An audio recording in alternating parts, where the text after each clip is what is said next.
I'm going to tell you how I get past creative blocks as an entrepreneur right now. Right now I move every 2 to 3 months, different city, different apartment, different view from the balcony, but my desk loadout stays pretty much unchanged because I figured out something in my creative process that was so crucial. Discovering this might be the #1 reason why I decided to go full send on myself as a business. It's not about having the perfect space, the most expensive gear. It's about having the right shit when my brain decides to just completely shut down on me. So I bring 3 books everywhere I go with me, and they changed everything for me.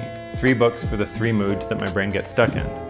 The creative mind, the business mind, and the emotional mind. And they've got me unstuck more times than I can count. Let me tell you about my travel setup first. So I pack light because I have to. Laptop, monitor, keyboard, mouse, notepads, that's pretty much it. But these 3 books, they come with me in my backpack, for sure. And then they sit right there on the desk with me, right on arm's reach. And here's why that matters so much to me. My creativity is messy. My brain doesn't just flow smoothly from idea to finished product. It hits roadblocks all the time, and when it does go, the path is far from what you would consider straight. I get stuck. I get stuck all the time. I'm second guessing everything I'm working on. I hit walls that feel completely impossible to break through. And for the longest time, I used to just sit there and struggle through it. Push harder, force it, more caffeine, a lot more caffeine. Sometimes just slap or hit myself to muscle through that mental block. I kind of run out of other ideas when I'm facing the final boss of ADHD or imposter syndrome. But these things work. I mean, it's probably good that I don't go to like a WeWork or something, because a guy that's just like punching himself over in the corner, probably I would get asked to leave. I would sit on my laptop for like hours getting absolutely nowhere. Frustrated, spinning my wheels, trying to figure out why ideas weren't coming. Wondering if I was just broken or something. Then I realized something that's obvious now, but it wasn't at the time. My creative blocks aren't all the same problem, but I was trying to solve every block the same way with brute force. Just keep pushing, just work harder, just push through, just grind it out. That wasn't working. Actually, it was making everything worse because different problems require different solutions. And I was basically using the same hammer for 3 different jobs. So here's what I figured out about the 3 different types of blocks that I get. I was able to separate them into 3 categories to help me understand. Sometimes I'm stuck because I'm just too in my head about the creative process itself. Overthinking every single decision, lost in the weeds.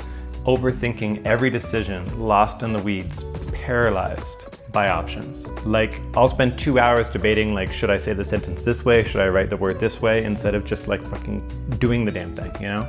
And sometimes I'm stuck because I can't see why what I'm making actually matters. Like, what's the point of this project? Who cares? Why am I spending time on this? Can't connect the creative work to anything useful or valuable. And sometimes I'm stuck because I'm just emotionally fucked up about the entire thing. Fear it's not good enough, imposter syndrome, or just generic self-doubt. The voice in my head telling me that I have no idea what I'm doing and everyone is going to figure it out. I was trying to solve all 3 of these completely different problems the same way. Just grind through it, just work harder, just push past it. Goblin mode, lock in, muscle through it, like whatever you want to call it. But that's like trying to fix your car, your relationship, and do your taxes all with the same tool. It doesn't work.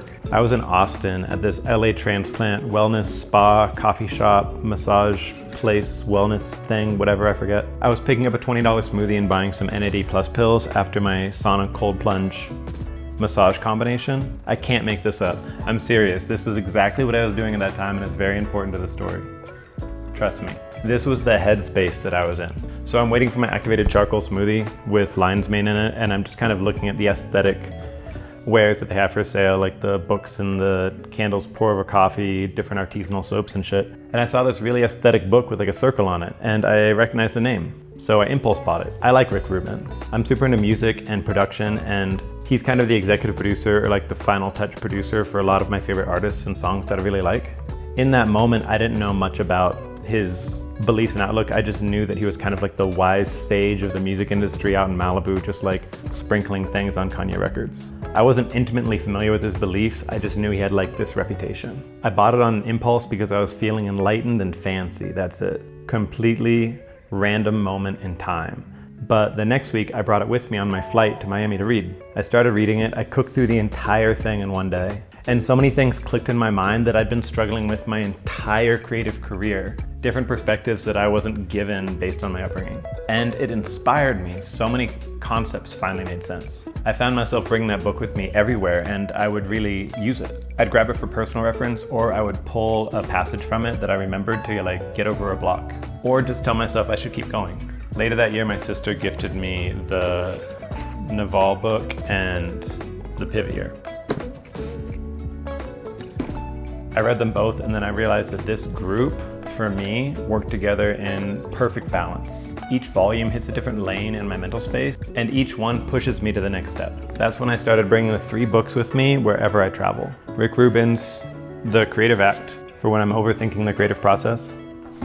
Naval's Almanac, for when I need to remember why any of this matters. And Brianna Wiest's The Pivot Year, for when I'm emotionally stuck and I realize I'm just being way too hard on myself. 3 books, 3 different tools, 3 ways to get unstuck when I am able to realize what's actually wrong. The breakthrough came when I stopped seeing them as just books that I read sometimes and started seeing them as tools that I can actually use to solve problems. When I hit a creative block now, I don't just sit there trying to force through it hoping it'll pass. I try to identify the problem, and often I'll reach for one of these books. I diagnose what type of block it is, and then I grab the right book. If I'm stuck on a creative decision and overthinking everything, I pick up Rubin. He reminds me that creativity isn't about perfection or having all of the answers. It's about letting shit happen and getting out of my own way. The goal of art is not to attain perfection, but to share who we are. Now that hits different when I'm paralyzed and I'm trying to make something perfect. Like, yeah, just share who you are. Stop trying to be something else. When I'm stuck on whether something is worth making or not and I can't see the bigger picture, I grab the Almanac, the Naval one. That book helps me cut through all the noise and then focus on what actually matters. The most important decision is what to work on. Choose to build your character rather than your resume. Grounds me back to focusing on what I can do instead of focusing on what I think will impress people. If I'm stuck because I'm scared or doubting myself or just feeling like an emotional mess, then I grab the Pivot Year. You are not behind in life. Your timing is your timing. And the way that you speak to yourself matters more than you think. She reminds me that emotional blocks are just as real as creative or strategic ones, which is something that I needed to remind myself. They need completely different solutions than just working harder. Here's what changed everything for me, for real, right here. I stopped trying to power through every single problem with the same approach. I started matching the solution to the type of block that I was having. Artist mind, Creative Act. Business mind, Almanac. Emotional mind, Pivot Year. Gets me back in the flow, gets me focused on what matters, gets me to stop being so hard on myself.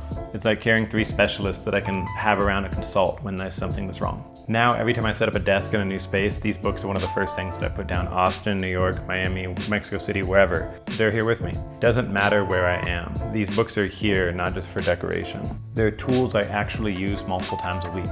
My creativity isn't about having the perfect environment or the right mood. It's about having the right perspective available when I need it. When I grab one of these books during a block, it's not just about reading, it's about shifting my entire mental state in real time. We're not creating to produce or achieve, but to commune with the mystery. The Creative Act gets me out of my head and back into flow.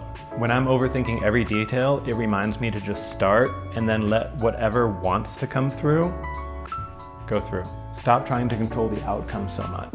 Naval gets me thinking about the bigger picture and why the work matters. Specific knowledge is knowledge you cannot be trained for. When I'm wondering if my work matters, that reminds me to focus on the things that only I can do. Not put my energy towards what everyone else seems to be doing or what seems to be working for other people. And the Pivot Year gets me to chill out and stop me from being my own worst enemy. You are exactly where you need to be for what you are meant to learn. When I'm being hard on myself about progress or comparing myself to others, this reminds me that progress isn't always something that's visible. Each book hits a different part of my creative process that needs attention. The artist who wants to create without overthinking. The strategist that wants to build something that matters. The human being who's just scared to put themselves out there. For the longest time, I used to just focus on one thing at a time. Just the creative tools and techniques.